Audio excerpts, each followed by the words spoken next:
Hello everyone, this is second part of our terms in news series. इसके first part में हम लोग ने साइंस से रिलेटेड कुछ टर्म्स देखे थे, है ना। टोटल हम लोग ने 10 टर्म्स देखे थे जो हाईली प्रोबेबल है यूपीएससी प्रीलिम्स 2026 में आने के लिए। अब ये टॉपिक इतना इंपॉर्टेंट क्यों है, टर्म्स इन न्यूज़ हम लोग पढ़ क्यों रहे हैं, सबसे पहले ये देख लेते हैं। तो जब आप एनालिसिस करोगे पीवाईक्यू के, तो 70 प्लस क्वेश्चंस ऐसे हैं पिछले 10 ईयर्स में। सिर्फ पिछले 10 ईयर्स में बता रहे हैं 70 प्लस टर्म्स इन न्यूज़ आ चुके हैं, है ना। तो उन्हीं क्वेश्चंस को टैकल करने के लिए हम लोग ने ये सीरीज चला रहे हैं। इसका फर्स्ट पार्ट आप हमारे चैनल पे जाके देख सकते हो, उसमें ऑलरेडी हम लोग 10 वर्ड्स डिस्कस कर चुके हैं और आज हम लोग नेक्स्ट 10 वर्ड्स इसमें डिस्कस करेंगे। ये टोटल सीरीज 50-60 क्वेश्चंस के 50-60 वर्ड्स की होगी। ओके, उसी में हम लोग जितने भी हाईली प्रोबेबल टॉपिक्स हैं, beat science and technology, environment, polity, किसी से भी सबके हम लोग डिस्कस करने वाले हैं। ओके, देखो ये सब हम लोग ने बताए थे, ये सारे पीवाईक्यूज ही हैं, है ना। ये सब हम लोग ने फर्स्ट पार्ट में डिस्कस कर लिए थे कि कहाँ कहाँ से पीवाईक्यूज आ रहे हैं। ओके, फिर हम लोग ने क्या देखा था फर्स्ट पार्ट में, एक बार रिकैप कर लेते हैं। एक हम लोग ने पोस्ट क्वांटम क्रिप्टोग्राफी देखी थी, क्वांटम घोस्ट इमेजिंग देखी थी, थेरानोस्टिक्स देखा था, टाइम क्रिस्टल्स, उसके बाद dark oxygen, muon topography, smart dust, DNA origami, है ना। ये सब बहुत ज़्यादा इंपॉर्टेंट है और बहुत न्यूज़ में भी रहे हैं। जीरो नॉलेज प्रूफ भी देखा था, है ना। चलो, आज की इस वीडियो में हम लोग नेक्स्ट 10 वर्ड्स देखते हैं। तो सबसे पहला वर्ड कौन सा है? एपिजेनेटिक क्लॉक, है ना। इसको हम लोग समझते हैं। एपिजेनेटिक क्लॉक क्या है? जैसे हम लोग का बर्थडे होता है ना। तो बर्थडे में हम लोग अपनी एज कैलकुलेट करते हैं, राइट। तो उसको हम लोग क्या बोलते हैं? बायोलॉजिकल क्लॉक, है ना। बायोलॉजिकल क्लॉक जैसे ये है बायोलॉजिकल एज, है ना। और एक वैसी जो हम लोग नॉर्मल अपना कैलेंडर एज के हिसाब से एज निकालते हैं। तो वही इन दोनों में डिफरेंस है, कैलेंडर एज में और बायोलॉजिकल एज में। मतलब क्या हुआ कि फॉर एग्जांपल अगर हम 1997 में पैदा हुए, ओके, तो 2027 में हमारी एज कितनी हो जाएगी? 30 ईयर्स, राइट। तो जो 30 ईयर है वो हमारी कैलेंडर एज है, मतलब ईयर्स के हिसाब से। बट ज़रूरी नहीं है ना, जैसे कभी कभी होता है कि अगर कोई इंसान है फॉर एग्जांपल 40 ईयर्स का है ना, बट दिखने में वो 35 का ही लगता है। उसकी लाइफस्टाइल इतनी अच्छी है कि वो 35 ही लग रहा है। और कुछ लोगों की होती है 40 होके भी 45-50 के लगने लगते हैं, राइट। सब किसकी वजह से होता है? लाइफस्टाइल की वजह से। तो वो जो एज है ना, आपकी बॉडी के हिसाब से, आपके डीएनए में जो चेंजेस हो रहे हैं उसके हिसाब से जो आपकी एज है वो होती है बायोलॉजिकल एज। ठीक है, बायोलॉजिकल एज, उसी एज को ये नापता है एपिजेनेटिक क्लॉक। ठीक है, बस इतना सिंपल सा कॉन्सेप्ट है, यही याद रखना है। एपिजेनेटिक क्लॉक क्या होता है? ये आपकी जो बायोलॉजिकल एज है वो मेजर करता है। कैलेंडर एज नहीं, बायोलॉजिकल एज। दोनों में अंतर भी हम लोग ने समझ लिया, कैलेंडर एज क्या होती है और बायोलॉजिकल एज क्या होती है। ठीक है, वही यहाँ पे लिखा हुआ है, आपको पढ़ना हो तो आप पढ़ लेना। ये आपको पीडीएफ अच्छा टेलीग्राम पर मिल जाएगी, है ना। पार्ट 1 की भी हम लोग ने डाली थी, पार्ट 2 की भी डाल देंगे वहीं पर, तो आराम से डाउनलोड करके पढ़ सकते। नेक्स्ट देखते हैं हम लोग। नेक्स्ट वर्ड है कॉग्निटिव रेडियो, है ना। अब ये कॉग्निटिव रेडियो क्या होता है? जैसे जो ट्रेडिशनल रेडियोज होते हैं, है ना, जो भी ट्रेडिशनल रेडियो होते हैं वो क्या रेडियो फ्रिक्वेंसीज यूज़ करते हैं, जो भी वेव्स वगैरह होती हैं, राइट। तो उनमें क्या होता है, जैसे इस एग्जांपल से हम लोग देखें अगर इस डायग्राम के हेल्प से, तो उसमें बेसिकली जो ट्रेडिशनल वाले होते हैं, जैसे ये बिजी ब्लॉक है ना। यहाँ पे मान लो बहुत सारे वेव्स आ रही हैं, है ना, सिग्नल्स आ रहे हैं किसी एरिया में। तो आपका जो सिग्नल होगा रेडियो का वो भी यहीं से होके गुजरेगा। तो उसकी वजह से बीच में ऑलरेडी काफ़ी सारी भीड़ है, तो इंटरफेरेंस हो जाता है, जिसकी वजह से क्या होता है, कभी-कभी आपने देखा होगा रेडियो में सिग्नल लॉस होने लगता है, ठीक से सुनाई नहीं देता है हमको एफएम। तो उसी चीज़ को सॉल्व करने के लिए एक डिवाइस बनाया गया है कॉग्निटिव रेडियो। इसमें क्या होता है, जैसे अभी हमने बताया कि अगर ये बिज़ी ब्लॉक है, बीच में इंटरफेरेंस हो जाएगी, तो आगे जो भी इसको एम्प्टी ब्लॉक दिखेगा, जैसे यहाँ पे ये 3 ब्लॉक्स एम्प्टी थे, है ना, एम्प्टी थे, बट आपके जो ट्रेडिशनल रेडियो है वो इनको यूज़ ही नहीं कर पा रहा था। तो कॉग्निटिव रेडियो में ये जो एम्प्टी स्लॉट्स हैं वो यूज़ हो जाएँगे। मतलब क्या है, फॉर एग्ज़ाम्पल यहाँ पे भीड़ थी, तो हमारे जो सिग्नल्स हैं वो इसको मतलब डाइवर्ट करके जो एम्प्टी स्लॉट है, उस स्पेस को ये लोग यूज़ कर लेंगे। ठीक है? तो इससे क्या बनेगा? Cognitive radio. समझ में आया? तो बस सिंपल सी चीज़ है और कुछ नहीं है यहाँ पे। जो खाली स्पेस मिल जाएगी उसको यूज़ करके एनहांस कर लेगा अपने सिग्नल्स को। तो इससे क्या होगा? इंटरफेरेंस वगैरह भी कम हो जाएगा, ठीक है? और अच्छे से हम लोग को सिग्नल मिलेंगे। तो ये हो गया हमारा कॉग्निटिव रेडियो। कॉग्निटिव थोड़ा ब्रेन से रिलेटेड होता है, ठीक है? तो इस वजह से कन्फ्यूज़ मत होना।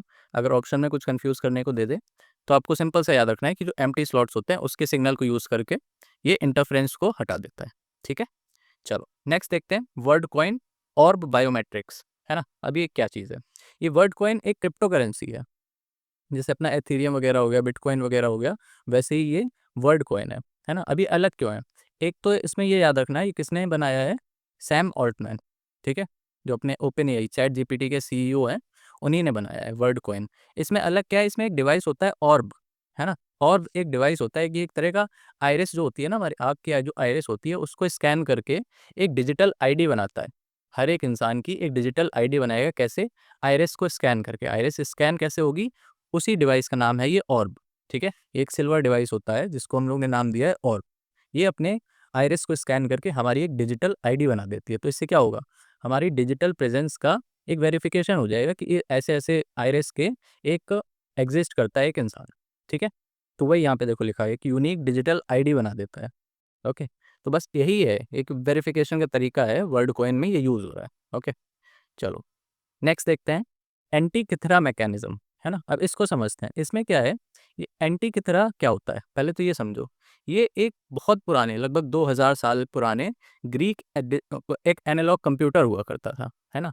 अब कंप्यूटर कोई ऐसा कंप्यूटर नहीं जैसे आज के ज़माने में होता था। पहले क्या होता था, ये जैसे इस इमेज से समझो, इस टाइप का एक डिवाइस होता था, है ना, जिसमें बहुत सारे गियर्स वगैरह लगे होते थे। तो गियर्स की हेल्प से क्या होता था कि जो सन की रोटेशन हो गई, लूनर रोटेशन हो गई, है ना, तो उसके बेसिस पे ये लोग प्रेडिक्ट करते थे कि हमारे जो मून फेसेस हैं, वो क्या चल रहे हैं अभी रिसेंटली, है ना, और नेक्स्ट लूनर इक्लिप्स कब आने वाला है, फुल मून कब आएगा। तो उसी इन्हीं इन्हीं सब बेसिक चीज़ों को मेज़र करता था। तो कोई भी चीज़ अगर हेल्प कर रही है ना, कुछ चीज़ मेज़र कर रही है, तो उसको हम लोग कंप्यूटर नाम दे देंगे, एनालॉग कंप्यूटर बोल देंगे। तो वही होता था ये एंटी की तरह। ठीक है? अब ये क्यों न्यूज़ में है अभी रिसेंटली? क्योंकि ये जो एंटीकिथरा है ना, ये जो कंप्यूटर है, इसके कुछ पार्ट्स मिले हैं। हमें अंडरग्राउंड कुछ इसके पार्ट्स मिले हैं, तो इसी वजह से इस पे थोड़ी रिसर्च वगैरह हो रही है। तो रिसर्चर्स ने ये भी बोला है कि ये इतना एग्ज़ैक्ट था नहीं, है ना? जैसे इसमें हम लोग क्या-क्या मेज़र कर सकते थे? लूनर फेस डिस्प्ले, सोलर, है ना? इक्लिप्स वगैरह भी प्रेडिक्ट कर सकते थे और बहुत सारी कॉम्प्लेक्स प्रेडिक्शंस होती थी। तो इसको वर्ल्ड्स ओल्डेस्ट एनालॉग कंप्यूटर भी बोला जाता है। ओके? तो वही था एंटीकिथरा। अगर कहीं गलती से नाम दिख जाए, तो बहुत पुराना एक एनालॉग कंप्यूटर होता था जो ये सब चीज़ें मेज़र करता था, लूनर, सोलर, इक्लिप्स वगैरह।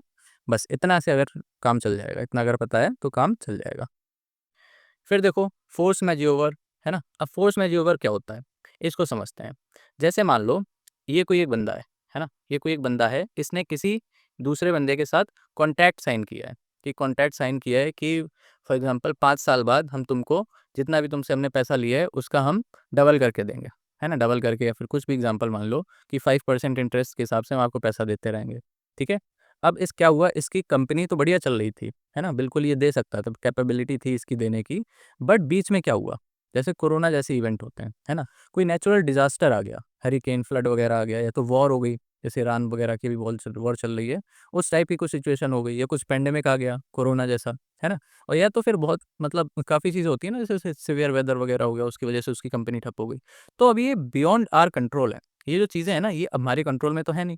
तो इसकी वजह से जो भी ऑब्लिगेशन इसके ऊपर आएगी, उससे इसको माफ़ कर दिया जाएगा, ठीक है? तो इसी को ही हम लोग बोल देते हैं फोर्स मैजेओवर। तो इसमें देखो लिखा भी हुआ है, standard contract freed from liability due to extraordinary events. ये बहुत इंपॉर्टेंट है, इकोनॉमी में भी पूछा जा सकता है और वैसे जनरल तो पूछा ही जा सकता है, जैसे अभी वॉर वगैरह चल रहा है, तो ये काफ़ी न्यूज़ में है, फोर्स मैजेओवर। तो इसको याद रखना, जो हमारे बियॉन्ड कंट्रोल होते हैं, एक्स्ट्राऑर्डिनरी इवेंट्स, ठीक है? उनमें होता है ये। समझ में आया फोर्स मैजेओवर क्या होता है? फिर देखते हैं नेक्स्ट, सिक्स्थ टर्म देखते हैं, एवरग्रांडे क्राइसिस, है ना? अब ये रिसेंटली न्यूज़ चाइना से आ रही है ना? चाइना से ये रिसेंटली में न्यूज़ आई है, वहाँ पे हो रहा है ये एवरग्रांडे क्राइसिस। ये क्या चीज़ है? ये बेसिकली एक कंपनी थी, है ना? एक प्रॉपर्टी डेवलपर, एक कंपनी थी एवरग्रांडे नाम की। उन्होंने लोगों से पैसा उठाया, है ना? इन्वेस्टर से पैसा उठाया और एक बिल्डिंग बनाना स्टार्ट की। ये उसको प्री सोल्ड भी कर दिया, लोगों को प्री सोल्ड भी कर दिया, जो रेसिडेंशियल बिल्डिंग थी एक तरह की, तो लोगों को उसको बेचना भी स्टार्ट कर दिया, वहाँ से भी इन लोग को पैसा आ गया। बट फिर क्या हुआ कि इसके जो सप्लायर्स थे, वो डिफ़ॉल्ट कर गए, है ना? उनके पास पैसा ही नहीं बचा, कुछ तो रीज़न की वजह से वो दिवालिया हो गए, ये सब ना समझो बस। तो अब क्या होगा? इसकी वजह से बहुत ज़्यादा क्राइसिस आ गई। इन्होंने जहाँ-जहाँ से बैंक से लोन उठाया था, उन सब में इंस्टेबिलिटी आ गई, लोन डिफ़ॉल्ट करने लगे, ठीक है? तो इसकी वजह से इकोनॉमिक इंस्टेबिलिटी भी आएगी, है ना? जैसे अपने क्राइसिस हुए थे, 2008 के क्राइसिस हुए थे, उसी टाइप का ये एक रिपल इफ़ेक्ट क्रिएट कर देता है, ठीक है? रिपल इफ़ेक्ट क्या होता है बेसिकली, कि एक चीज़ से दूसरी चीज़ इंटरकनेक्टेड है आजकल की ग्लोबल इकोनॉमी में, तो वही है। ओके। अब चाइना जैसी इकोनॉमी है तो चाइना का इम्पैक्ट इंडिया पे ही पड़ेगा, है ना? और अभी वैसे ही काफ़ी सारी कॉन्फ्लिक्ट हो रखी है ईरान, यूएसए, इज़राइल वगैरह में। तो इन सबको ये सब इंटरकनेक्टेड है ग्लोबलाइजेशन की वजह से। तो सब पे इफेक्ट पड़ेगा क्योंकि रिपल इफेक्ट हो रहा है। क्यों हो रहा है? क्योंकि यहाँ पे ये क्राइसिस हो गई है एवरग्रांडे कंपनी के से। ओके, ये डिफ़ॉल्ट कर गए हैं। तो उसी को ही ऐसी सिचुएशन जब आती है ना, तो इसी को ही हम लोगों ने एक तरह का नाम दे दिया है, एवरग्रांडे क्राइसिस। ये भी काफ़ी न्यूज़ में है तो पता रखना, ठीक है? चाइना से रिलेटेड है, वहाँ के जो प्रॉपर्टी डीलर थे, वो डिफ़ॉल्ट कर गए, ओके? ऐसा ही कुछ हुआ था 2008 क्राइसिस में, राइट? चलो, नेक्स्ट देखते हैं हम लोग वर्ड टेंटलम, है ना? अब इसको समझते हैं, टेंटलम क्या है? ये एक रेयर अर्थ मेटल है ना? ये एक, देखो यहाँ पे लिखा है rare and highly corrosion resistant metal है।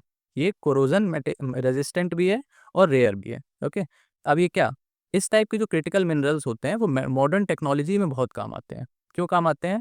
क्योंकि इधर से देखो, ये क्या करता है कि इसकी जो एनर्जी स्टोर करने की जो कैपेसिटी है ना, वो बहुत ज़्यादा है। मतलब ये बहुत छोटी स्पेस में बहुत ज़्यादा एनर्जी कैप्चर कर सकता है। अभी जैसे क्या होता है, बैटरीज़ वगैरह होती हैं, सेल्स होती हैं, तो वो काफ़ी बड़ी-बड़ी हमको बनानी पड़ती हैं ताकि जो अपनी कैपेसिटी है बैटरी की वो बढ़ा सकें। बट अगर कोई ऐसा डिवाइस बना लो जो बिल्कुल छोटी-सी जगह में, है ना? बहुत सारी हमको स्पेस दे दे, तो सोचो, तो वही ये काम पॉसिबल कर पा रहा है कौन? टेंटलम नाम का एक रेयर अर्थ मेटल है। सिंपल आपको याद रखना है, टेंटलम एक रेयर अर्थ मेटल है, जिसमें क्या होता है, बहुत छोटी स्पेस में बहुत ज़्यादा एनर्जी स्टोर हो जाती है। सिंपल, ठीक है? बस, तो वही है, बाकी तो इसमें एप्लीकेशन बताए हैं कि फ़ोन वगैरह में यूज़ होंगे, मेडिकल इम्प्लांट्स वगैरह में भी यूज़ हो सकते हैं। क्यों यूज़ हो सकते हैं मेडिकल इम्प्लांट में? क्योंकि ये कोरोजन रेजिस्टेंट होते हैं, है ना? तो ऐसी चीज़ें हम लोग ढूँढते हैं मेडिकल इम्प्लांट्स में, ठीक है? और लैपटॉप वगैरह में तो हो गई, ओके? चलो, नेक्स्ट वर्ड देखते हैं, प्राइम एडिटिंग, जिसको पर्ट भी बोलते हैं, है ना? अब ये किससे रिलेटेड? ये मेडिकल से रिलेटेड है। जैसे आपने वो पढ़ा होगा, क्रिस्पर, है ना? क्रिस्पर कैस9, तो ये क्या है? ये एक मॉलिक्यूलर सीज़र है ना? ये अपने पीवाईक्यू में भी आ चुकी है, सभी ने ही पढ़ रखी होगी। अगर आपने पीवाईक्यू ढंग से करे हैं, तो ये आपने ज़रूर पढ़ा होगा। क्रिस्पर कैस9 क्या है? मॉलिक्यूलर सीज़र है। मॉलिक्यूलर सीज़र क्या होता है? बेसिकली जो सर्च करके रिप्लेस, है ना?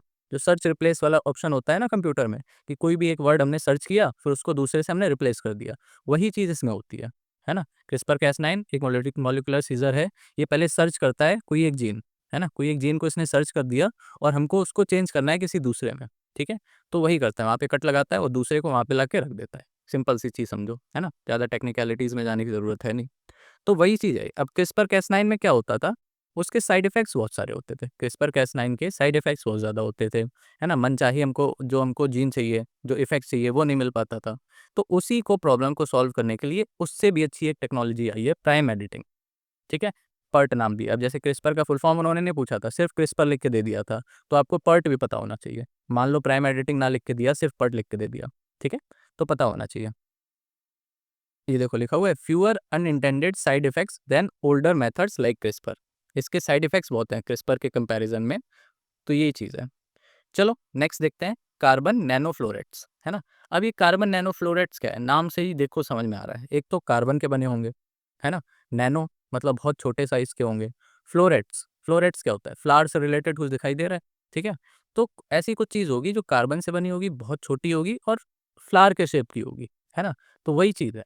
बिल्कुल सही समझा, है ना? वर्ड से हम लोगों ने जो डिकोड किया है बिल्कुल सही समझा है। तो इसमें देखो नैनो स्ट्रक्चर है, मतलब 100 नैनोमीटर से कम छोटे साइज़ के हैं, है ना? और ग्रेफाइट लेयर्स हैं और हाई सरफेस एरिया है क्योंकि ये फ्लावर के शेप में है। इसी वजह से इसको नैनो फ्लोरेट्स बोला जा रहा है, समझे? अब इसका काम कहाँ आता है? ये क्या करता है ना, जो सन रेज़ हैं, ये जो सनलाइट की जो यूवी विजिबल रेज़ होती हैं, उसको बहुत अच्छे से ये एब्ज़ॉर्ब करता है ना? इसकी जो एब्ज़ॉर्बिंग पावर है वो बहुत अच्छी है। तो उसकी वजह से क्या होता है, जैसे हमें कुछ पानी वगैरह साफ़ करना हो, है ना? जैसे वाटर प्यूरिफिकेशन करना हो, तो उसमें हम लोग ये डाल देते हैं। फिर क्या होता है, धूप में रख दिया, है ना? धूप से जो सनलाइट आएगी, तो उसकी वजह से ये बहुत जल्दी उसकी एनर्जी एब्ज़ॉर्ब करेंगे। सनलाइट की एनर्जी बहुत जल्दी एब्ज़ॉर्ब करेंगे और वाटर को हीट कर देंगे। वाटर की हीट की वजह से क्या होगा, प्यूरिफ़ाई हो जाएगा वो वाटर। तो समझे? सोलर वाटर प्यूरिफिकेशन, इसमें ये काम आता है, समझ गए? बस इसकी एक प्रॉपर्टी याद रखना, इनकी कार्बन नैनोफ्लोरेट्स की, ये सनलाइट को बहुत एफिशिएंटली एब्ज़ॉर्ब करते हैं और उससे हीट प्रोड्यूस कर देते हैं। तो उसी की वजह से इसका एप्लीकेशन हो जाता है सोलर वाटर प्यूरिफिकेशन में, जो वाटर को क्लीन करने की टेक्निक है, ठीक है? समझ गए? इसमें वेपर-वेपर बना के क्लीन हो जाता है, ऊपर से हम लोग कलेक्ट कर लेंगे।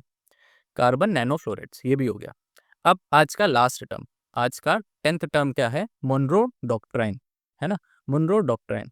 अब इसको समझते हैं क्या होता है। इससे पहले सब लोग कमेंट करके बताओ कि आज आपको सारे वर्ड समझ में आए या नहीं आए, है ना? अगर आपको नहीं समझ में आए आज का कोई वर्ड, तो कमेंट करके बताना कि आज ये वर्ड हमको समझ में नहीं आया, ओके? अब हम लोग देखते हैं मोनरो डॉक्ट्राइन। ये क्या है? ये एक यूएस की पॉलिसी है, जिसमें ये लोग क्या करते हैं, जैसे यहाँ पे देखो, फोटो में देखो, ये यूएस है ना? इसके आसपास अपनी मिलिट्री तो बढ़ाएंगे ही बढ़ाएंगे, बट इसके साथ साथ जो इनके ऑपोजिशन वाले हैं, जैसे यूएस में के ऑपोजिशन आज के डेट में कौन है ना? आज की डेट में तो ऐसे ईरान वगैरह ही है, लेकिन जनरली हम लोग किसको देखते हैं? चाइना को, रशिया को, ईरान को, इन सबको। तो इन सब की जो प्रेजेंस है, वो अपने नेबरिंग कंट्रीज में नहीं आने देंगे। ठीक है? एक तरह का बफर ये क्रिएट कर लेते हैं, ताकि जो एनिमी स्टेट्स हैं, वो आपके पास ना आ सकें, ठीक है? तो उसी को ही बोलते हैं ये मोनरो डॉक्ट्राइन, ओके? इसमें देखो लिखा भी हुआ है, a modern update to a 19th century US policy emphasizing US security and influence in the America while seeking to block rival powers, ठीक है? इसमें अगर आप सिर्फ इतना भी रखोगे ना, ब्लॉक राइवल पावर्स, बस इसी से ही समझ में आ जाएगा कि हमारा मोनरो डॉक्ट्राइन क्या है, ओके? तो आज हम लोग ने टोटल कितने 10 वर्ड्स देख लिए, ओके? आप बाकी कमेंट करके बताना कि आपको सीरीज़ कैसी लग रही है, ताकि इसी तरह की हम लोग और अच्छी-अच्छी सीरीज़ आपके लिए ला सकें, और नेक्स्ट पार्ट में मिलते हैं। अच्छा, एक चीज़ और है, इसके अलावा अगर किसी ने अभी तक वॉर रूम हमारा जॉइन नहीं किया है, तो वो जॉइन कर लेना। उसमें हम लोग 70 डेज़ का प्रोग्राम चला रहे हैं, बिल्कुल फ्री ऑफ कॉस्ट। इसकी लिंक आपको डिस्क्रिप्शन में नीचे मिल जाएगी, वहाँ से आप क्लिक करके आराम से जॉइन कर सकते हो। वहाँ पे हम लोग बहुत सारी चीज़ें कर रहे हैं। आपको सुबह एक मोटिवेशन वीडियो भी मिलती है, पीवाईक्यूज़ डिस्कस होते हैं, एनसीईआरटी डिस्कस होते हैं, मैपिंग होती है डेली, निमोनिक्स आपको दिए जाते हैं, बहुत सारे इंपॉर्टेंट टॉपिक्स पढ़ाए जाते हैं, है ना? वन पेजर थीम्स दिए जाते हैं, और डेली जो हमारी क्रैक सीरीज़ चल रही है, सौरभ सर करवा रहे हैं, वो भी होती है वहाँ पे। और सबसे इम्पोर्टेंट चीज़ है कि डेली का डेली 9 पीएम पर टेस्ट होता है ना? जो भी हम लोग पूरे दिन में पढ़ते हैं, उसको रिवाइज़ करके यहाँ पे टेस्ट हो जाता है, जिसकी आपको रैंकिंग वगैरह भी दिखती है रात को, ओके? ताकि मोटिवेशन आए, टॉप 10 में आए, टॉप 5 में आए, और क्युमुलेटिव रैंकिंग भी मिलती है, ठीक है? और इस क्विज़ को आप हमारी वेबसाइट पे जाके भी अटेम्प्ट कर सकते हो, वहाँ डे वाइज़ सब कुछ अरेंज कर दिया है, तो वहाँ जाके भी इसको अटेम्प्ट कर सकते हो। ऑलरेडी यहाँ पे 2200 से ऊपर बच्चे जॉइन कर चुके हैं वॉर रूम में, ठीक है? तो किसी को अगर जॉइन करना हो, तो डिस्क्रिप्शन में आपको लिंक मिल जाएगी, वहाँ जाके आप आराम से जॉइन कर सकते हो, ठीक है? चलो, बाय बाय, टेक केयर, मिलते हैं नेक्स्ट वीडियो में, ओके?